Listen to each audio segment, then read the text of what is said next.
As you all know, நாங்க February 8th YMCA நந்தனத்துல we are going to do a live in concert. Actually இது concert அல்ல, இது வந்து ஒரு celebration of the musical brilliance of Chitra ma'am.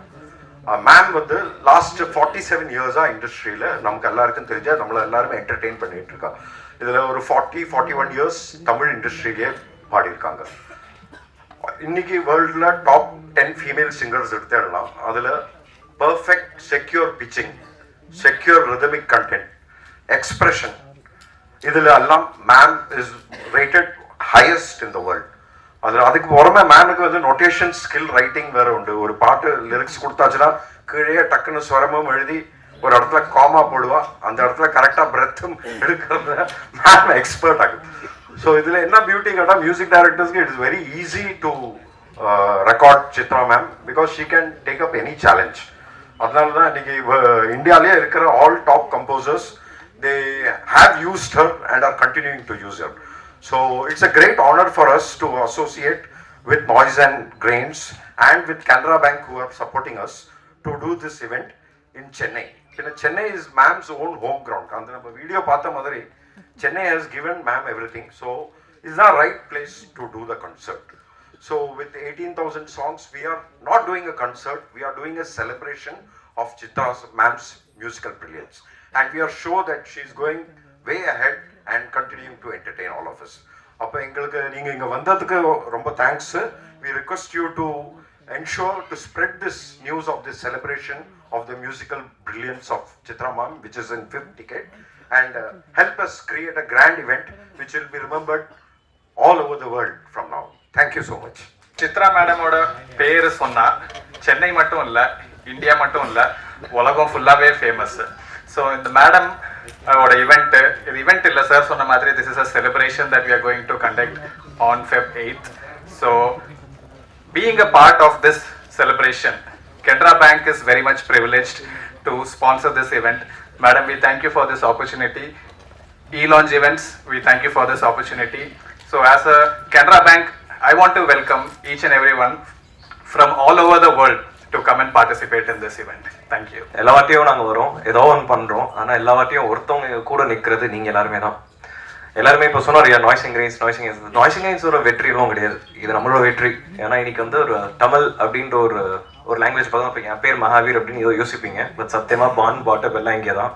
பக்கா பாடி குப்பம். ஏன் தமிழில் ஜாஸ்தி பேச மாட்டேங்கிறேன்னா நம்ம குப்பம் ஏரியானால நம்மளோட தமிழ் கொஞ்சம், நான் சவுகார்பேட்டு கிடையாது, குப்பம் ஏரியா. ஸோ என் தமிழ் பேசாமல் இருக்கிறதே பெட்டர். என் பார்ட்னர் எப்பவுமே சொல்லிட்டே இருப்பான். இன்ட்ரெஸ்டிங்கான விஷயம் என்னதுன்னா, இப்போ எனக்கும் கார்த்திக்கும் சித்ரா சேச்சின்னு தானே எல்லாருமே கூப்பிடுவீங்க நீங்க எல்லாருமே, இல்ல சித்ரா மேம்னு சொல்லுவீங்க கரெக்டா? ஆனா நானும் கார்த்திக்கும் மட்டும்தான் ஐ திங்க் சித்ரா அம்மான்னு தான் கூப்பிடுவோம். அது ஏன் தெரியல, மேமை பார்த்த உடனே எங்களுக்கு அந்த மேம்னு சொல்லணும்னு தோணாது, இல்ல சேச்சின்னு சொல்லணும்னு கூட தோணாது. அன்னைக்கு மிர்ச்சி மியூசிக் வாட்ச்லயும் ஓடி பின்னாடி போயிட்டு அம்மா சித்ராமா யாரு இது. ஸோ எங்களோட ஒரு எக்ஸ்பீரியன்ஸ் இந்த பாஸ்ட் அப்படின்னு பாத்தீங்கன்னா, சிங்கப்பூர்ல சித்ராமாவோட ஒரு டிராவல். இந்த ஷோவோட பேர் வந்து வாய்ஸ் ஆஃப் லெஜெண்ட்ஸ். அந்த ஷோ ஆக்சுவலி ரொம்ப இமோஷனலான ஷோ. நமக்கு எஸ்பிபி சார் இருந்தார் அப்போ. And SPB sir with regards to his singing talent அப்படின்னு சொல்றதோட ஆஸ் அ ஹியூமன் அப்படின்னு சொல்லி நம்ம பார்ப்போம். எல்லாருக்குமே தெரியும் வேலை பார்க்கறது எவ்வளோ கஷ்டமான விஷயம்னு சொல்லிட்டு. ஆனால் அந்த வேலை பார்க்கும் போது சில பேர் உங்களுக்கு ஒரு விதமான சப்போர்ட் பண்ணுவாங்க. அது காசா இருக்கணுன்றது அவசியம் கிடையாது. அது வந்து உங்களுக்கு ஏதாவது நல்லதுதான் சொல்லணும்னு அவசியம் கிடையாது. ஆனா உங்களை பார்த்துட்டு ஒரு சிரிப்பு கொடுத்துட்டு நீ பண்ணிடுவடா, நீ சூப்பரா பண்ணுவடா அப்படின்னு சொல்ற ஒரு வார்த்தை, அந்த மாதிரி ஒரு ஸ்மைல், அந்த மாதிரி ஒரு பாசிட்டிவிட்டி ஃபர்ஸ்ட் எஸ்பிபி சார் கிட்ட இருந்தது. அடுத்தது எனக்கு தெரிஞ்சது மேம் உங்ககிட்ட மட்டும்தான் மேம் அந்த பாசிட்டிவிட்டி. நாங்கள் நிறைய ஷோஸ் பண்ணிட்டோம். உண்மையாக அவர் சொன்ன மாதிரி எல்லாரோட பிளெஸிங்ஸ்லையும் இன்னைக்கு தமிழ்நாடு பொறுத்த வரைக்கும் we are doing extremely great. இன்னைக்கு கான்சர்ட்ஸ், மியூசிக் அப்படின்னு பார்க்கும்போது, மியூசிக் நாலேஜ்னு பார்க்கும்போது நம்மளோட தமிழ்நாடு மக்கள்கிட்ட இருக்கிற மாதிரி ஒரு நாலேஜ் யார்கிட்டயுமே கிடையாது. நம்மள மாதிரி உட்காந்துட்டு ஒரு விஷயத்தை ரசிச்சு பாக்குறது. ஃபார் எக்ஸாம்பிள் நீங்க மற்ற இடத்துல பாத்தீங்கன்னா டான்ஸ் ஆடுறது, இல்ல ஒரு எலக்ட்ரோ மியூசிக்கோ, இல்ல அந்த மாதிரி டிஜே நைட்ஸ், அந்த மாதிரி தான் எல்லாருமே ரசிக்கிற ஒரு இடத்துல தமிழ்நாடு மட்டும்தான் ஒரு மார்க்கெட் எல்லா விதமான மியூசிக்கும் ரசிப்பாங்க. அது நல்லா இருந்தா ஓகே, அது நல்லா இருக்குன்னா அதுக்கு ஒரு இடம் கொடுக்குறாங்க தவிர மற்றபடி எந்த விஷயமும் யோசிக்கிறது இல்லை. நல்லா இருக்கு, சூப்பரா இருக்குன்னு நினைக்கிறாங்க. அதே நேரத்துல ஒரு பேரண்ட்ஸ் அப்படின்ற ஒரு கனெக்ட் இருக்கு இல்லையா, என்னோட அம்மா அப்பா அப்படின்ற ஒரு கனெக்ட், அந்த கனெக்ட் இந்த ஊர்ல மட்டும்தான் இருக்கு. நீங்க மத்த எந்த ஊர்ல போனா நான் நல்லா இருக்கேன், என் அப்பா எனக்கு காசு கொடுத்தா நான் ஒரு டிக்கெட் வாங்கி போனா போதும்னு நினைக்கிற ஒரு காலத்துல மேம் we are blessed. இந்த ஊர்ல நம்ம கான்சர்ட் என்னோட அப்பா அம்மா அனுப்பணும்னு சொல்லிட்டு சில பேர் ஃபோன் பண்ணி எங்கிட்ட இந்த ஷோக்கு டிக்கெட் வாங்குறாங்க. ஸோ அந்த மாதிரி ஒரு emotional connect ma'am. You're not just singing star for us, or you're not just a musician, or you're not just a magic, but you're a mother. You're a mother for many things. And we, that kind of love and that kind of interest, I don't think மற்ற இடத்துல இந்த emotions இருக்குமான்னு தெரியல, உங்களுக்கு கூட அந்த emotions இருக்கு ma'am. So like celebrations அப்படின்னு சொல்லும் போது சித்ராமா செலிப்ரேஷன்ஸ் கிடையாது, நம்மளோட வாழ்க்கை செலிப்ரேஷன்ஸ். எனக்கு தெரிஞ்சு இங்க இருக்கிற அத்தனை பேருக்குமே சித்ராமாவோட பாட்டுல ஏதாவது ஒரு பாட்டு உங்க வாழ்க்கையில எப்படியோ ஒரு விதத்துல கனெக்ட் ஆயிருக்கும். அந்த அந்த நொடி ஏன்னா அந்த சொல்லுவோம், அந்த டைம், அந்த பீரியட் திருப்பியும் வாழ்றது தான் இந்த டைம்லெஸ் ஜேர்னி அப்படின்னு தான் சொல்றது. என்னதான் இருந்தாலும் நாளைக்கு இன்னைக்கு வந்து எனக்கு ஒரு பிறந்துட்டு ஒரு 35 வயசு ஆயிடுச்சுன்னா நாளைக்கு ஒரு வருஷம் கழிச்சு 36 ஆகும், அதுக்கு 37 ஆகும். ஆனா 37 வயசுலயும் நம்ம 21 வயசுல நம்ம என்ன பண்ணோம்னு நினைக்கணும்னு என்ன பண்ணுவோம், இந்த மாதிரி ஒரு டைம்லெஸ் ஜேர்னிக்குள்ள போகும். அந்த ஜேர்னிக்குள்ள ma'am you are always there. And thank you so much that we had voice of legends then, and now with you this we are blessed, ma'am. Thank you so much again for this opportunity. And Sam Cheta Venkatna, this has been a wonderful I mean this just happened. Thank you so much for pulling us in. Engla ulla sethukku thank you so much. And unga ellarkume இந்த வாட்டி எப்படியாவது இந்த வாட்டியும் ஷோல last time சொன்ன மாதிரி இந்த வாட்டி இந்த ஷோலையும் கொஞ்சம் வாங்க பாருங்க. இந்த வாட்டி நீங்க எழுதுறீங்களோ இல்லையோ தயவு செஞ்சு உங்களோட டைம்லெஸ் ஜர்னி ஒரு தடவை பண்ணுங்க. ஏன்னா அது எங்களோட சின்ன கிஃப்டா இருக்கட்டுமே. நீங்க எழுதுறது secondary, but we want you all to enjoy this time. That's all it is about. Thank you again. வணக்கம். ரொம்ப சந்தோஷம் நீங்க எல்லாம் வந்திருக்கீங்கன்னு, இவ்வளோ பேர் வருவீங்கன்னு நிஜமாவே எதிர்பார்க்கல. ரொம்ப ரொம்ப சந்தோஷம். நிறைய ஈவெண்ட்ஸ் நான் போய் பாடியிருக்கே, இருந்தாலும் இதோ மெயினாக ஒரு செலிப்ரேஷன் மாதிரி பண்ணுறாங்க இந்த ஈவெண்ட். February 8th YMCA கிரவுண்டில் லான்ச்சும் நாய்ஸ் ஆஃப் கிரெயின்ஸும் சேர்ந்து கேனரா பேங்க் அவங்க ப்ரெசென்ட் பண்ணுற மாதிரி இந்த பெரிய அளவில் visual and audio visual treat மாதிரி இந்த நிகழ்ச்சியை அவங்க பிளான் பண்ணிட்டு இருக்காங்க. இங்கே எல்லாரும் வந்து இது வெற்றிகரமாக நடத்தி தரணுங்கிறது தான் என்னோட வேண்டுகோள். வேறு என்ன சொல்கிறது, தேங்க்யூ ஸோ மச். இவ்வளோ நாள் எனக்கு நல்ல சப்போர்ட் கொடுத்தீங்க, தொடர்ந்தும் அந்த சப்போர்ட் உங்ககிட்ட இருந்து கிடைக்கணும். எல்லா இசை ரசிகர்களும் இன்னும் அவரோட ப்ரேயர்ஸ் எனக்கு கூட வேணும்னு நான் ரொம்ப வேண்டிக்கிறேன். Thank you so much. இப்போ நிகழ்ச்சியில் அங்கே பாடணும் இல்லை, ஒரு சர்ப்ரைஸ் அங்கே இருக்கணும் இல்லை. ஓப்பனிங் சாங் எதுன்னு நாங்கள் இன்னும் பிளான் பண்ணிட்டு தான் இருக்கோம். நான் எப்படி உங்களுக்கு பிடிச்ச ஒரு பாடல் பாடுறேன்.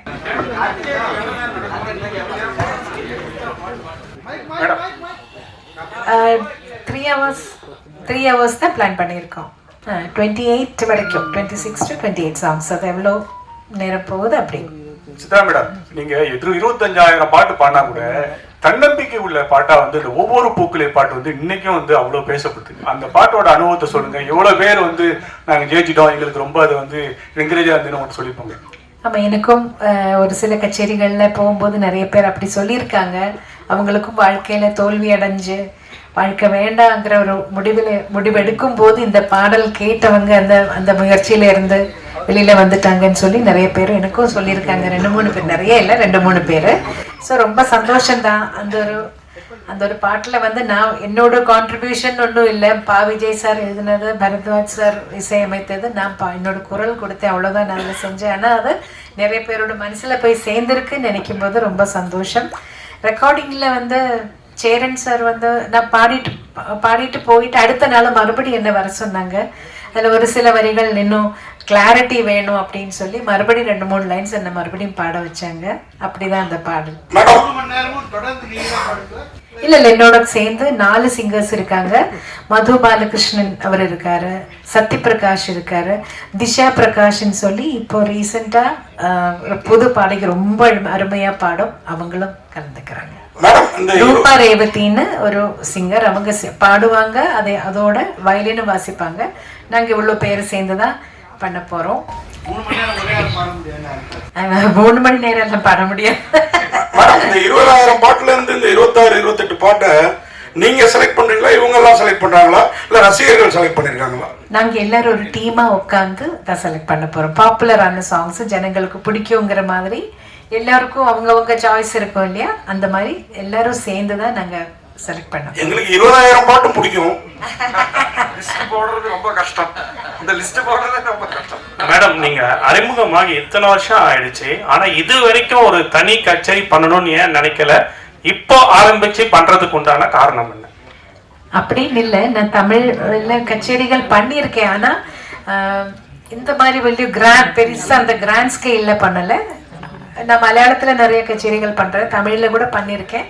ஆனா இவங்க செய்யற மாதிரி இந்த மாதிரி ப்ரெஸ் எல்லாம் வச்சு கிராண்ட் ஒரு ஸ்கேல்ல ஒரு ஆடியோ விஷுவல் ட்ரீட் மாதிரி நான் இது வரைக்கும் செஞ்சதில்லை. நான் கொஞ்சம் ஆர்டினரியா தான் இருக்கேன். மேடம், லைவ் கான்செப்ட்ல நம்ம ஏஆர் சாரும் இளையராஜா சாரும் வருவாங்களா? இன்வைட் பண்ணிருக்கீங்களா? கண்டிப்பா இன்வைட் பண்ணுவோம். அவங்க ஃப்ரீயா இருந்தா கண்டிப்பா வருவாங்க. ஏன்னா வந்து இளையராஜா சாங் வந்து பாடினாவே வந்து அவர் ஏதாவது சொல்லுவாரு. அவர் ஏதாவது சொன்னாருன்னா அவங்களோட பதில் என்ன? இந்த 28 சாங்குமே முறைப்படி எல்லா இடத்துலயும் அனுமதி வாங்கி தான் பண்ணிருக்கு. ஸோ அதனால யாரும் எதுவுமே சொல்ல மாட்டாங்க. சித்ராமா சார், நீங்க அந்த ஃபர்ஸ்ட் ஓப்பனிங்ல வந்து அந்த டிராயிங் ஒன்று காமிச்சீங்க. அந்த டிராயிங் வந்து இப்பதான் வந்து சொல்றீங்க அனுமதி வாங்கியிருக்கு. உங்களோட டிராயிங்ஸ் வந்து எனக்கு தெரியும், டிராயிங்லாம் வரைவேன்னு சொல்லியிருக்கீங்க. இங்கேருந்து தான் ஓப்பனிங் ஆச்சுன்றீங்க. சென்ட்ரல்ல இருந்து என்ன ஓப்பனிங் ஆச்சு? எந்த பாட்டுக்காக உங்களை வந்து கூப்பிட்டு இந்த பாட்டு பாடுங்க அப்படின்னு சொன்னாங்க? ஃபர்ஸ்ட் சாங் வந்து ஆக்சுவலி நான் என்ன தமிழ்நாட்டுக்கு இளையராஜா சார் அழைச்சதே பூவே பூச்சுடுவா படத்துக்காக. அதோட மலையாளம் வெர்ஷன் நோக்கத்தா தூரத்து கண்ணும் நட்டுன்னு ஒரு மூவி, ஃபாசில் சார் டைரக்ட் பண்ண மூவி. அதில் வந்து நான் பாடியிருந்தேன். நதியா மொய்து அவங்களும் இன்ட்ரொடக்ஷன். நானும் அப்போ தான் கொஞ்சம் ஸ்டார்ட் பண்ணிட்டு இருந்தேன் மலையாளத்தில் கூட. அப்போ ராஜா சார் அந்த மூவி பார்த்துட்டு அந்த ஹீரோயினுக்கு இந்த வாய்ஸ் சூட் ஆகுது, சரி இந்த வாய்ஸை யூஸ் பண்ணிக்கலாம், சென்னையில் வந்து கொஞ்சம் வாய்ஸ் டெஸ்ட் பண்ணிக்கிறேன், வர சொல்லுங்கன்னு சொல்லியிருந்தாரு. ஃபாசில் சார் தான் எனக்கு சொன்னார், நீங்கள் சென்னைக்கு போகும்போது ராஜா சாரை போய் மீட் பண்ணுங்க, அவர் செக் பண்ண. முதல்ல இவர் கிண்டல் பண்ணுறாரு, ராஜா சார்கிட்ட எல்லாம் போவேன்னு நான் நிஜமாவே எதிர்பார்க்கவே இல்லை. அப்படிதான் ராஜா சார்கிட்ட தாசண்ணாவோட மேனேஜராக இருந்த குஞ்சுண்ணின் வயலினிஸ்ட் அவர் தான் என்னை கூட்டிகிட்டு போகிற ராஜா சார்கிட்ட. அங்கே வாய்ஸ் டெஸ்ட் பண்ணி அடுத்த நாள் ஆனால் பூவே பூச்சுடுவாக்கு முன்னாடி நீதான அந்த கோயிலுங்கிற படத்தில் பூஜைக்கு ஏற்ற பூவிதுங்கிற பாடல் பாட வச்சார். இன்னொன்று ஆக்சுவலாக நீங்கள் இளையராஜா சார் பாட்டு தான் அதிகமாக வந்து பாடினது, நிறைய பேர் ரசித்தது. ஸோ ஆனால் இளையராஜா சாரை வந்து இங்கே சமீபத்தில் பார்த்தீங்கன்னா ஒரு டைரக்டர் இப்ப நடிக்கிறாரு, அவர் வந்து அவன் இவன் சொல்லியிருக்காரு. ஒரு நிமிஷம் பாலா, இது வந்து அவங்க என்ன சொன்னாங்கன்னா, இப்ப இவரு கேட்டாரு, நம்ம வெற்றி சொன்னாரு இவ்வளவு வருஷம் ஜேர்னில ஏன் கச்சேரி பண்ணலன்னாங்க. அந்தந்த சின்ன சின்ன கச்சேரி பண்ணும்போது இவ்வளவு மீடியா முன்னாடியும் இவ்வளவு ஆட்கள் முன்னாடியும் பண்ண வேண்டிய ஃபர்ஸ்ட் டைம் பண்ணும்போது இந்த கேள்வி இந்த இடத்துக்கு தேவையில்லாது. நம்ம தனியா அவங்க ரூம்ல இருக்கும் போதோ இதை கேட்டுக்கலாம். கரெக்டுமா? அது இந்த கான்செப்டுக்கு சம்பந்தம் இல்லாத ஒரு கேள்வி. இது வந்து இவங்க இல்ல, இந்த கேள்வி நீங்க வேற யாருக்காக வேணா கூட கேட்கலாம். ஆனா கேள்வி கேட்கக்கூடாத இடம் இது இல்ல, அதனால தவிர்த்துருங்க. நன்றி, வணக்கம். எங்களை வரவேற்று வந்த அனைவருக்கும் நன்றி, வணக்கம். சார், மேடம், இப்ப நீங்க 20,000 சாங்ஸ் பாடிருக்கீங்க. ஆனா அந்த சாங்ஸ் உங்களுக்கு பிடிச்ச சாங்ஸ் எது? ஏதாவது ஒரு சாங்ஸ் மிஸ் பண்ணிருப்பீங்க. என்னை விட அந்த வேற யாராவது பெரிய ஆர்டிஸ்ட் சம்திங் பாடியிருப்பாங்க, அது ஏதாவது சாங்ஸ் ஞாபகம் இருக்கா உங்களுக்கு? மிஸ் ஆன சாங்ஸ் இருக்கு. அது என்ன பாட்டுன்னு எனக்கு தெரியாது. இப்போ ஒரு ராஜா சார் ரெக்கார்டிங் கூட சம்டைம்ஸ் இருக்கலாம், ஏஆர் ரமன் அவரோட ரெக்கார்டிங் கூட சம்டைம்ஸ் கூப்பிடும்போது நான் ஊர்ல இல்லைன்னா அந்த சாங் நான் மிஸ் ஆயிடும். அது எந்த பாட்டுன்னு எனக்கு தெரியாது. இல்லை, அது வேற யாரோ பாடி அது வெளில வந்திருக்கும். அது என்ன அந்த மாதிரி நிறைய இடத்துல எனக்கு மிஸ் ஆயிருக்கு. ராஜா சாரோடதும் மிஸ் ஆயிருக்கு, ஏஆர் ரமன் அவரோடதும் மிஸ் ஆயிருக்கு. நிறைய மியூசிக் டைரக்டர்ஸ் கிட்ட நான் கொஞ்சம் டிராவல் பண்ற டைம்ல வர ரெக்கார்டிங்ஸ் நிறைய மிஸ் ஆயிருக்கு. எனக்கு இந்த உருவத்துல டான்ஸ் பண்ணா எப்படி இருக்கும்? மேடம், வாழ்த்துக்கள். முதல்ல இந்த 28 சாங்ல நீங்க பாடுனது மட்டும் தானா இல்ல மத்த சிங்கர்ஸ் பாடுனது இருக்க போதா? நான் பாடின சாங்ஸ் தான் இருக்கும் நினைக்கிறேன்.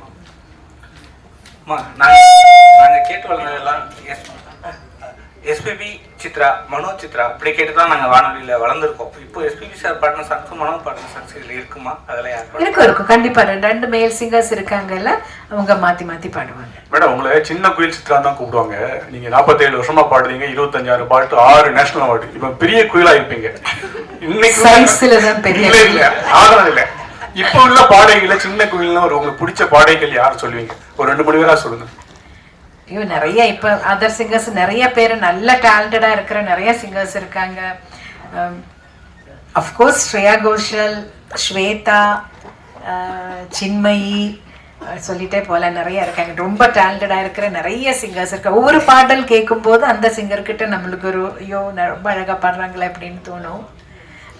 ரெண்டு பேர் எடுத்து சொல்றது கஷ்டம் தான். ஆனால் இவங்க எல்லாம் எனக்கு பிடிச்ச சிங்கர்ஸ். சித்ராமா, உங்க சாங்லயே வந்து பாத்தீங்கன்னா எஸ்பிபி சாருக்கு இளையராஜா சார் ஒரு சாங் போட்டிருக்காரு, அவர் பாடின இன்னும் நினைவு ஊட்டுற மாதிரி. அதே போல சின்ன குயில் பாடும் அப்படின்னு சொல்லி உங்களை ஓப்பனிங் பண்றாங்க. அந்த பாட்டு உங்களுக்காக எழுதுனதா, நீங்க கேட்டீங்களா? இல்ல அதல்ல, வைரமுத்து சார் தானே எழுதினாரு. அந்த படத்துக்காக எழுதியிருப்பாங்க. அந்த பாட்டை தான் முதல்ல வெளியில வந்தது. அதனாலதான் என்ன சின்ன குயில்னு கூப்பிடுறாங்கன்னு நினைக்கிறேன் நான்.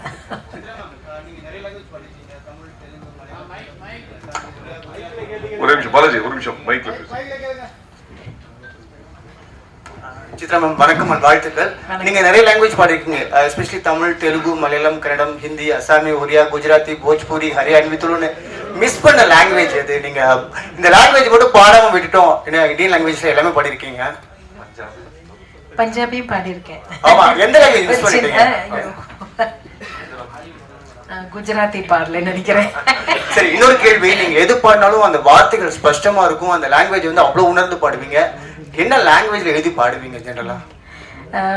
நான் இப்போ எனக்கு தமிழ் எழுத படிக்க தெரியும், தெலுங்கு நான் எழுதி படிப்பேன், ஹிந்தியும் நான் வரும்போதே எங்களுக்கு கேரளாவில் ரொம்ப மஸ்டாக ஹிந்தி கற்றுக்கணும் எல்லாரும். அதனால ஹிந்தி எழுத படிக்க தெரியும், பேசதான் வராது. என்னன்னு அந்த பழக்கம் இல்லாதனால என்னோட புக்கில் நான் எழுதிக்கும் போது நான் மலையாளத்தில் தான் எழுதுறேன். எனக்கு இன்னும் மோர் ஈஸியர். அதனால ஒரு ஃபைனல் கொஸ்டின், நீங்க பாட ஆரம்பிக்கும் போது ஃபுல் ஆர்கெஸ்ட்ராவோட எல்லா ரிதம் செக்ஷன் எல்லாமே சேர்ந்து வாசிப்பாங்க. மேல் சிங்கர், ஃபீமேல் சிங்கர் வந்து போட்டி போட்டு பாடுவாங்க. இவங்க ஒரு சங்கதி போட்டு அவங்க ஒரு சங்கதி போட்டு அப்படியே அந்த பாட்டு அவ்வளோ அழகாக வரும். பட் இப்போ நீங்கள் வந்து ஒரு பஞ்சிங் சிஸ்டம்ல நீங்கள் தனியாக பாடுறீங்க, வயலின் தனியாக எடுக்கிறாங்க, கிட்டார் தனியாக எடுக்கிறாங்க, ஃபுல் ஆர்கெஸ்ட்ரேஸ் தனியாக எடுக்கிறாங்க. அந்த ஃபீல் மிஸ் ஆகுதுன்னு நினைக்கிறீங்களா? அப்போ பாடும்போது இருந்த அந்த கண்டிப்பா அந்த ஃபீல் மிஸ் ஆகுதுன்னு தான் சொல்லுவேன் நான். அது வந்து அப்போல்லாம் ஒரு குடும்பமா எல்லாரும் மியூசிஷியன்ஸ் எல்லாரும் என்னை விட ரொம்ப ரொம்ப சீனியர் மியூசிஷியன்ஸ் எல்லாம் இருந்து அவங்களோட அட்வைஸும் எனக்கு கிடைச்சிட்டு இருந்தது. நான் சின்ன பொண்ணா பாட ஸ்டார்ட் பண்ணும்போது பெரிய பெரிய வீணா பிளேயர்ஸ், அந்த மாதிரி ரிதம் வாசிக்கிறவங்க, சீனா குட்டி சார், அந்த மாதிரி இவங்க எல்லாம் பெரிய சீனியர்ஸ் இருந்தாங்க. இவங்க எல்லாம் வந்து அட்வைஸ் பண்ணுவாங்க அந்த டைம்ல எல்லாம் ஏதாவது. அப்போ எனக்கு ஒரு கிளாஸ் அங்கேயே கிடைச்சிட்டு இருந்தது. முதல்ல ரெக்கார்டிங், லைவ் ரெக்கார்டிங் நடந்துட்டு இருக்கும்போது ஒரு குடும்பமா இருந்து எல்லாரும் இப்ப பிரிஞ்சு போன மாதிரி, இப்ப யார் யாரு இருக்காங்க, யார் யாரு உயிரோடு இருக்காங்கன்னு கூட தெரியாத மாதிரி ஆயிப்போச்சு. இப்ப அதுல ஒரு பெரிய ஒரு சங்கடம் எனக்கு உண்டு. ஏன்னா எல்லாரும் அந்த ஒரு குடும்பமா இருந்த அந்த ஒரு யூனிட்டி போயிடுச்சுன்னு நினைக்கிறேன். இப்ப எல்லாரும் தனித்தனியா ஒரு இடத்துல ரெக்கார்ட் பண்றாங்க. கூட யாரு மேல் சிங்கர்னு கேட்டா கூட சம்டைம்ஸ் டிசைட் பண்ணல, இனிமே தான் டிசைட் பண்ணணும்னு கூட சொல்லுவாங்க. ஸோ எல்லாமே அப்படி ஒரு தனிமையிலே ஆயிப்போச்சு. ஜானகி அம்மா பத்தி ஒரு வார்த்தை சொல்லுங்க. சேர்ந்து நிறைய பாடல் பாடிருப்பீங்க, ஃபீமேல் டுவைட்லாம். ஜானகி அம்மாவோட நிறைய சேர்ந்து பாடல, 2-3 சாங், மேபி ஒரு 5-6 சாங்ஸ் அம்மாவோட சேர்ந்து பாடியிருப்பேன். ஏன்னா என்னோட வாழ்க்கையில என்னோட கரியர்ல அவங்களோட இன்ஃப்ளூயன்ஸ் ரொம்ப இருக்கு. நான் பிறந்ததுல இருந்து கேட்டு வளர்ந்தது சுஷீலம்மா, ஜானகி அம்மா, வாணி அம்மா, ஜமுனா ராணி அம்மா, ஜிக்கி அம்மா, அவங்களோட பாடல்கள் கேட்டுதான் வளர்ந்தேன். ஆனா ஜானகி அம்மா கிட்ட இன்னும் ஒரு ஸ்பெஷல் அட்டாச்மெண்ட், அம்மாவோட நேச்சர் அப்படின்னு நினைக்கிறேன். ரொம்ப நம்மளே ஒரு அம்மா மாதிரி எப்பயும் அணைச்சிப்பாங்க. ரொம்ப அவங்க ரொம்ப சாப்பாடெல்லாம் ஊட்டி விடுவாங்க, யாருக்கும் தெரியாது அந்த விஷயம் எல்லாம். அவங்க வீட்டுக்கு போனா அவங்களே பெசஞ்சு அவங்க கையால ஊட்டி விடுவாங்க. ஸோ அதெல்லாம் வேற எங்கேயுமே கிடைக்காது. என்னோட பெத்த தாய் கொடுத்ததுக்கு அப்புறம் ஜானகி அம்மா தான் கொடுத்துருக்காங்க. ஸோ அதெல்லாம் எனக்கு ரொம்ப ஸ்பெஷல். அதனால அவங்களுக்கு எப்பவுமே என்னோட மானசீக குருவா என்னோட மனசுல ஒரு ஸ்பெஷல் இடம் உண்டு. ரொம்ப நன்றி, தேங்க்யூ. 2 வரிகள் எங்கே எனது கவிதை உங்க குரலை கேட்டா சந்தோஷம். நன்றிமா. எங்கே எனது கவிதை, சாரி,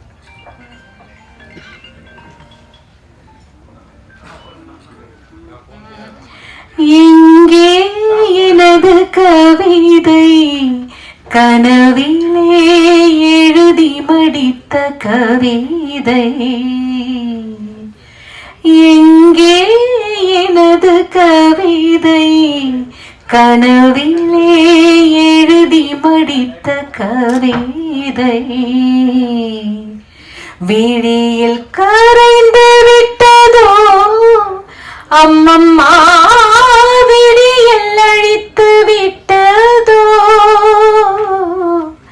கவிதை தேடித் தாருங்கள், இல்லை என் கனவை மீட்டு தாருங்கள், எங்கே கவிதை கனவிலே எழுதி மடித்த கவிதை. மேடம், உங்க வாய்ஸ் மட்டும் அழகு இல்லை, நீங்களே அழகா இருக்கீங்க. ஏதாவது டிவி சீரியல்ல தமிழ் மலையாள தெலுங்குல நடிக்க கூப்பிட்டுருக்காங்களா? அப்புறம் ஏன் இவ்வளவு நாள் மியூசிக் டைரக்டர் ஆகல? மியூசிக் டைரக்ஷன் அல்ல, அதுக்கு ஒரு தனி திறமை வேணும். ஒரு சிச்சுவேஷன் சொல்லி அதுக்கு தகுந்த மாதிரி ஆப்டா ஒரு மியூசிக் கிரியேட் பண்றதுக்கு ஒரு தனிமை, ஒரு என்ன, அதுக்கு ஒரு டேலண்ட் வேணும். அந்த அளவுக்கு டேலண்ட் எனக்கு இல்லைன்னு நினைக்கிறேன். எனக்கு நான் ட்ரை பண்ணியிருக்கேன், சின்னதா ஒரு ஸ்லோகம் கொடுத்தா ஒரு ராகம் பேஸ் பண்ணி எல்லாம் சும்மா பாடலாம், அது எனக்கு பிரச்சனை இல்லை. பட் ஒரு சிச்சுவேஷனுக்கு மியூசிக் கிரியேட் பண்ற மாதிரி அந்த அளவுக்கு எனக்கு தெரியாது ஒன்றும். அதொன்னு. இன்னொரு விஷயம் என்ன கேட்டீங்க? நடிப்புக்கு கேட்டாங்க, ஒரு 2 படத்துக்கு மதர் கேரக்டருக்கு வர முடியுமான்னு. எனக்கு அந்த ஒரு ஆக்டிங் ஃபீல்டு எனக்கு அவ்வளோ ஒரு கம்ஃபர்டபுளா இல்லை. இதே போதும், இது இப்படி இருந்தா போதும் நினைக்கிறேன். ஒவ்வொரு பாட்டையும் பாடும்போது அந்த பாட்டு எப்படி வரணும் மனசுக்குள்ள உங்களுக்கு தோணும். நீங்க ரொம்ப கஷ்டப்பட்டு பாடி நல்லா வந்தியேன்னு வருத்தப்படுற பாட்டு ஏதாவது இருக்கா? ஃபேமஸ் ஆகல, அல்ல, நான் கஷ்டப்பட்டு பாடி வெளியில வராத படங்கள் எல்லாம் நிறைய இருக்கு, வந்திருக்காங்க. அப்படி இருக்கு, இல்லைன்னு சொல்ல முடியாது.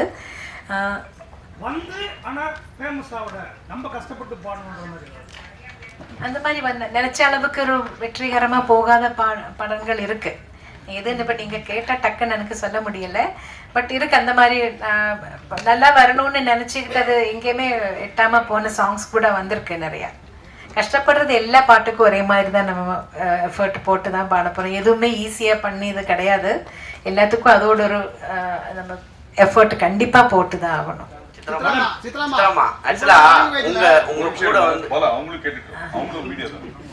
சொல்லுங்க சார்.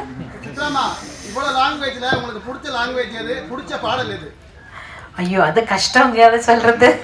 எனக்கு புது லாங்குவேஜஸ் ட்ரை பண்றது, லேர்ன் பண்றது எனக்கு பிடிக்கும்.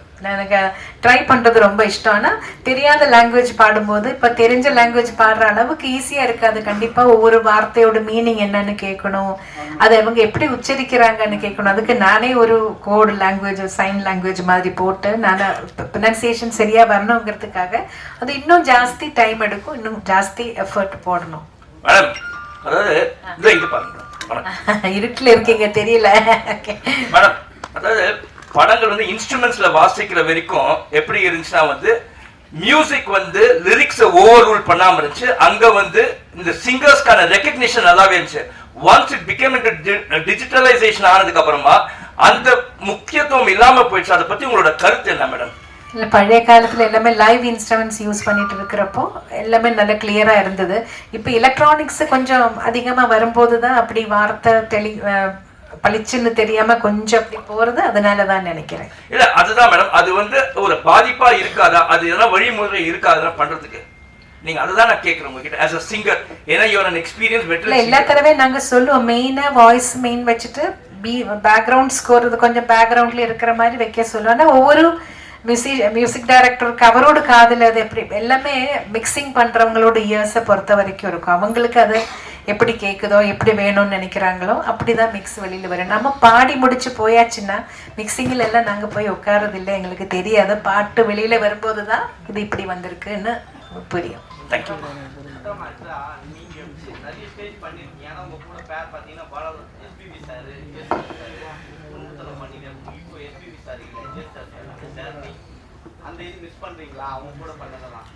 கண்டிப்பா மிஸ் பண்றோம்.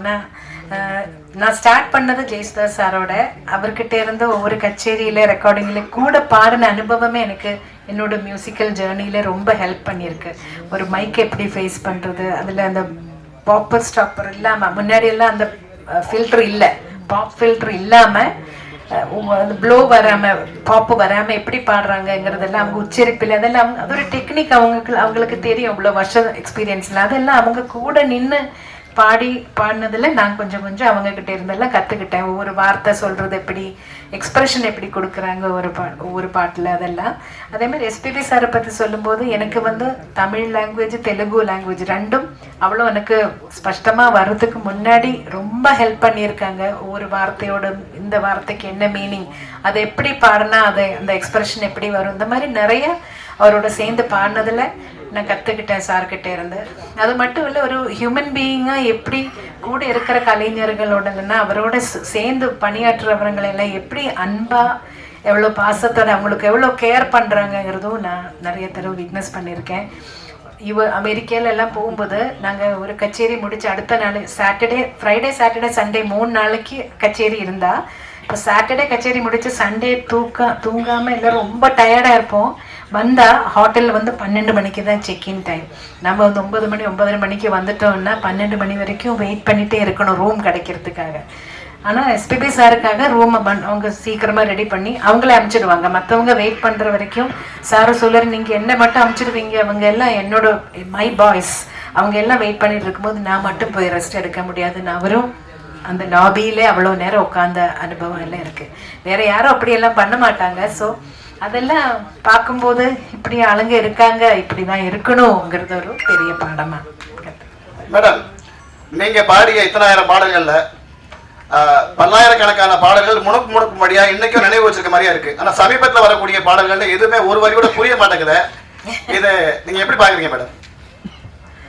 காலத்தோட மாற்றங்கள், அதை வந்து குறை சொல்றதை விட அதோட கூட என்ஜாய் பண்ணி போறதுதான் பெட்டர்ன்னு நினைக்கிறேன் சார்.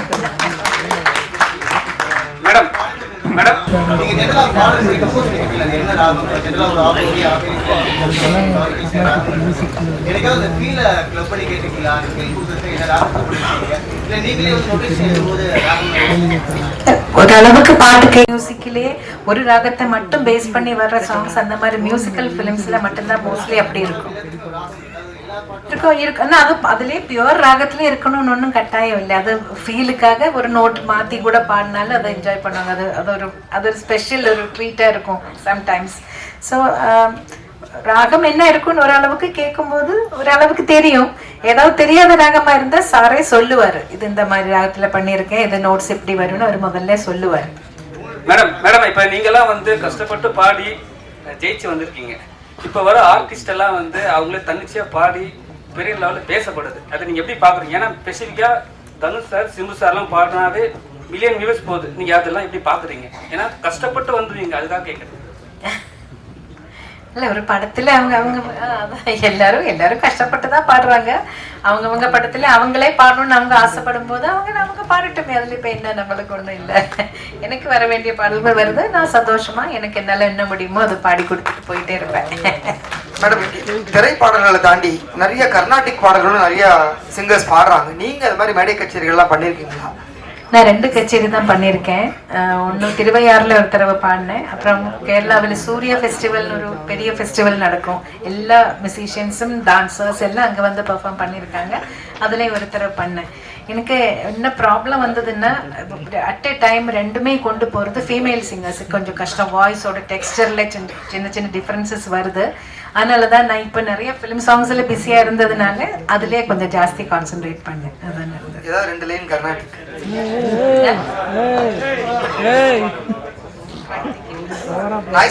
டிக்கெட் ரேட்ஸ் பத்தி. Tickets are available on insider.in and Book My Show. Starting rate வந்து 499, பின்ன 799. It's 500ல இருந்து 4000 rupees வரை எல்லா ரேஞ்சிலையும் டிக்கெட் இருக்கு. ஆக்சுவலாக ரொம்ப காம்ப்ரஹென்சிவாக பிளான் பண்ணியிருக்கு. இந்த வாட்டி இந்த கான்செப்ட்ல லைக் ஐ செட் எல்லாருமே ஃபேமிலியாக வரணும் தான் எதிர்பார்ப்பாங்க. ஸோ அதில் மேமோட இன்ட்ரெஸ்ட் என்னதுன்னா எல்லாருமே வரவங்க எல்லாருமே உட்காந்துட்டு நிம்மதியாக ஒரு 3 hour ரெஸ்ட் எடுத்துட்டு பீஸ்ஃபுல்லான ஒரு வாழ்க்கையை வாழ்ந்துட்டு போகணும்னு சொல்லிட்டு. ஸோ ஜெனரலாக நீங்கள் ஒரு படத்துக்கு போறீங்க, எவ்வளோ செலவு பண்ணீங்களோ ஒரு ஃபேமிலியோட அதே காஸ்ட்ல இந்த ஷோ நீங்கள் எல்லாருமே செலவு பண்ணிட்டு ஜாலியாக பார்த்துட்டு போகிற மாதிரி தான் காஸ்ட் வச்சிருக்கு. 499 ஸ்டார்ட் ஆகுது. சார் போன வாட்டி கூட கொடுத்தோம் சார், வரவே இல்லை சார். நீங்க எதுவுமே எழுதவும் இல்லை சார். என்ன சார் பண்ணிட்டீங்க? நீங்க சொல்லக்கூடாது சார், நீங்களா ஃபேமிலி, நாங்க வரோம்னு சொல்லணும். அதுதான் கரெக்டான கூட. அனைவருக்கும் நன்றி, வணக்கம்.